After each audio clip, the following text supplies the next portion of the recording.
let's take a look at the 736P. The 736P is a Radionics POPIT interface module that allows Radionics POPITs to interface with a DMP system while maintaining the existing Radionics wiring.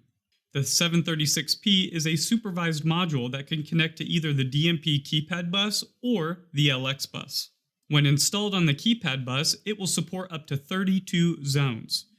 When connected to an LX bus, it can support up to 100 zones per LX bus. So let's take a look at how to get the 736P connected to a DMP panel. As I mentioned, there are two methods of connecting the 736P to a DMP panel, either to the keypad bus or to the LX bus.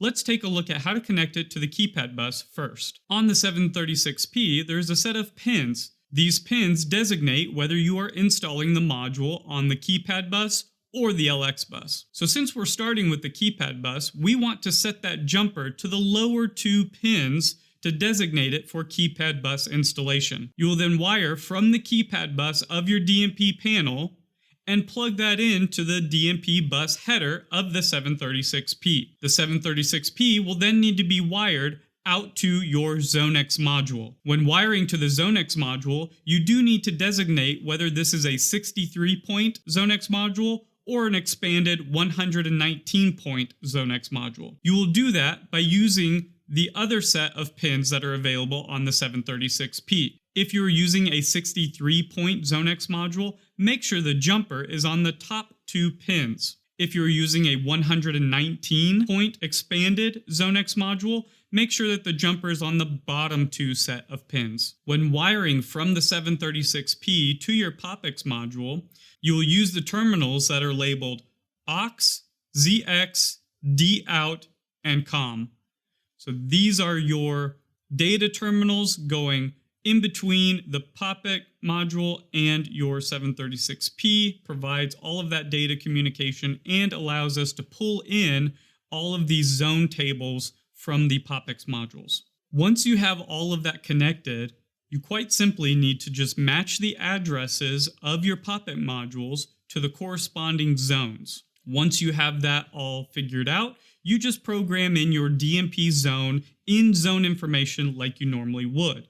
Choose whether this is a night zone, an exit zone, and so forth, and all of that programming stays the same as if you were programming a standard DMP zone. Now, figuring out that address may seem daunting, but it's actually pretty simple. The easiest way to figure out your zone chart is by checking the dip switch settings of your POPIT module, and then also looking at whether you are on an expanded bus or the 63-point bus, and that will determine the address of your POPIT module, and then we have a corresponding zone number in the DMP panel. So for example, let's say that we are using an expanded 119-point POPIT module, and its dip switch settings, we have 0, 1, 2, 3, 4, 5, and 6. Let's say all those dip switches are on.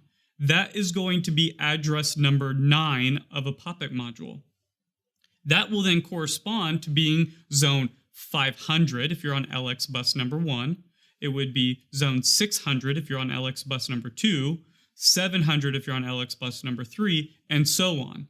Once you have figured out that first address, then it's pretty simple, because in your dip switch settings, if they're following that order, your next address would maybe be 0 through 5 on the dip switches will be on, number 6 will be off, that's address 10. So then that would be zone 501 on LX bus 1 or 601 on LX bus number 2. So pretty easy. Once you figure out the dip switch settings and find that address on the POPIT module, it's very easy to use the charts that are available in the installation guide to quickly match that up with the zone that you need to program into zone information. Now, those charts will help you out for both installing this on the keypad bus or on the LX bus, and the charts also let you know the corresponding zone numbers for whether you're using a 63-point ZoneX module or you're using an expanded 119-point ZoneX module. So be sure to use those charts. Those are going to be a really good tool for you to use as you're going through that installation and programming of all your POPIT modules. Also, keep in mind that